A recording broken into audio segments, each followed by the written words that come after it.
بسم اللہ والصلاة والسلام علی رسول اللہ، اما بعد۔ یہ آیت نمبر ہے 104۔ اعوذ باللہ من الشیطان الرجیم، بسم اللہ الرحمن الرحیم۔ یا ایہا الذین آمنوا لا تقولوا راعنا وقولوا انظرنا واسمعوا وللکافرین عذاب علیم۔ یا ایہا الذین آمنوا، اے وہ لوگو جو ایمان لائے ہو، لا تقولوا، نہ تم کہو، رائنا، رائنا نہ کہو، وقولوا انظرنا، بلکہ کہو انظرنا، واسمعوا، اور سنو بات، دھیان سے سنو، وللکافرین عذاب علیم، اور کافروں کے لیے دردناک عذاب ہے۔ مسلمان صحابہ اکرام جب نبی علیہ الصلوۃ والسلام کو مخاطب کرتے تھے تو رائنا کا لفظ بولتے تھے۔ رائنا کا معنی ہوتا ہے ہماری طرف متوجہ ہوں، یعنی بات ہمیں دوبارہ سمجھا دیں۔ تو مسلمان تو جملہ تو صحیح بولتے تھے رائنا، لیکن یہودیوں نے اس جملے کو بگاڑ دیا۔ وہ قرآن مجید کے اندر اس کی وضاحت موجود ہے۔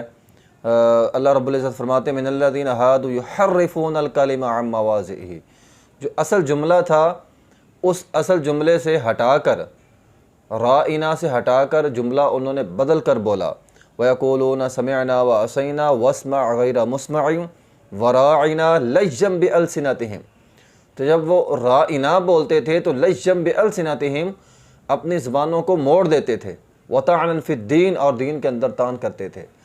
تو یہودی کیا کرتے تھے کہ مسلمان صحابہ اکرام تو کہتے تھے رائنا، ہماری طرف متوجہ ہوں، بات ہمیں دوبارہ سمجھا دیں، لیکن یہودی اس لفظ کو جب بولتے تھے تو لَجًّا بِأَلْسِنَتِهِمْ، یعنی اپنی زبانوں کو موڑ کر کہتے تھے راعینا، یعنی عین کو لمبا کر دیتے تھے، تو وہ کہتے تھے راعینا۔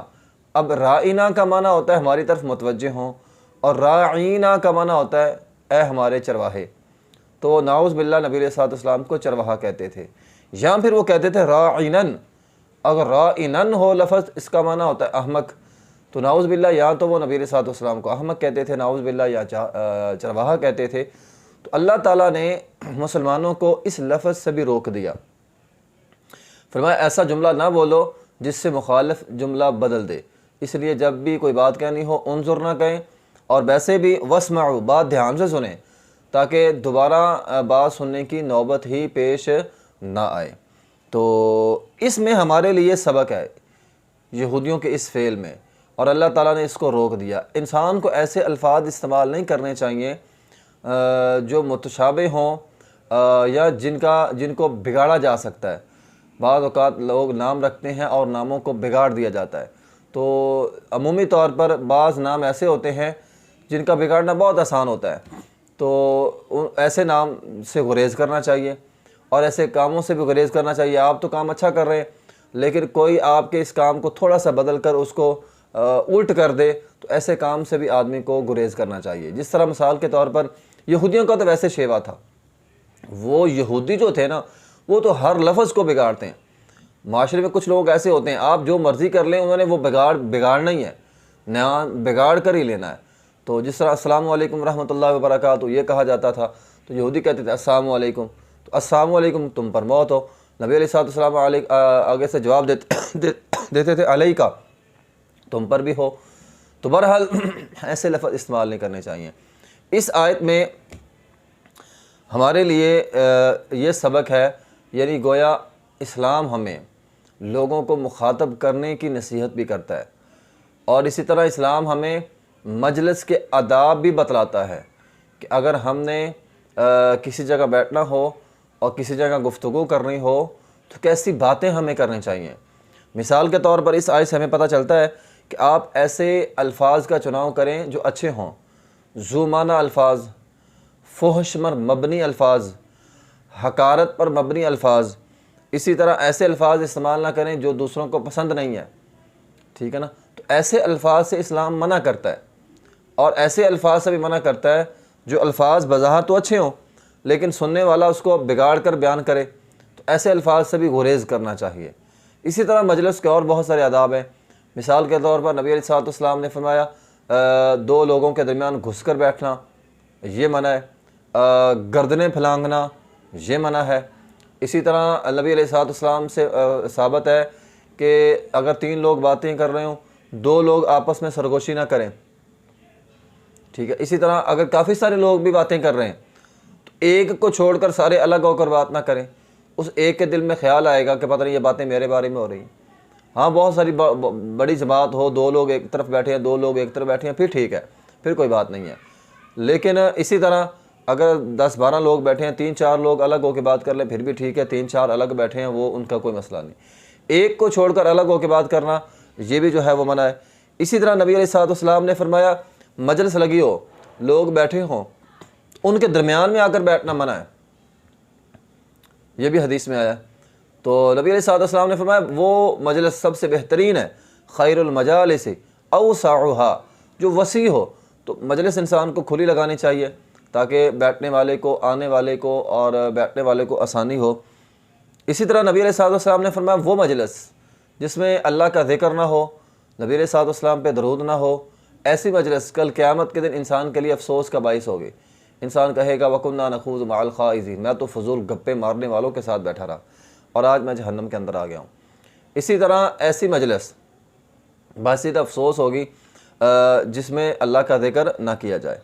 نبی علیہ السلام نے فرمایا جب مجلس میں آؤ سلام کہو، جب مجلس سے نکلو تب بھی سلام کہو، تو سلام کہنی چاہیے۔ اسی طرح مجلس کے آخر میں اختتامی جو دعا ہے تو سبحانک اللہم و بحمدک اشہد ان لا الہ الا انت استغفرک و اتوب الیک، یہ دعا جو ہے یہ بھی پڑھیں، یہ اختتام مجلس کی دعا ہے تو یہ دعا بھی پڑھیں۔ تو یہ مجلس کے آداب ہیں جو ہمیں نبی علیہ السلام نے سمجھائے ہیں۔ یہ آیت نمبر ہے 105۔ اعوذ باللہ من الشیطان الرجیم، بسم اللہ الرحمن الرحیم۔ ما يود الذين كفروا من أهل الكتاب ولا المشركين أن ينزل عليكم من خير من ربكم والله يختص برحمته من يشاء والله ذو الفضل العظيم۔ ما يود الذين كفروا من أهل الكتاب، جو کافر ہیں اہل کتاب میں سے، ولا المشرکین، اور مشرکین میں سے، وہ کبھی نہیں چاہتے کہ ان ينزل علیکم من خیر من ربکم، کہ تمہارے رب کی طرف سے تم پر کوئی خیر نازل ہو۔ اے پیغمبر کافر کبھی نہیں چاہے گا آپ پر کوئی خیر اترے۔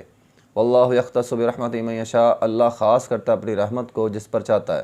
واللہ ذو الفضل العظیم، اور اللہ فضل والا اور عظمت والا ہے۔ اصل میں نبی علیہ السلام پر نبوت آئی، اس بات کو کبھی بھی مشرکین مکہ، یہود، اہل کتاب، یہودی عیسائی وہ کبھی بھی پسند نہیں کرتے تھے۔ وہ کہتے تھے ہم میں سے کسی وڈیرے پر، کسی بڑے پر یہ نبوت آئے، اس پر یہ نبوت کیوں اتری ہے، تو وہ اس بات کو پسند نہیں کرتے تھے۔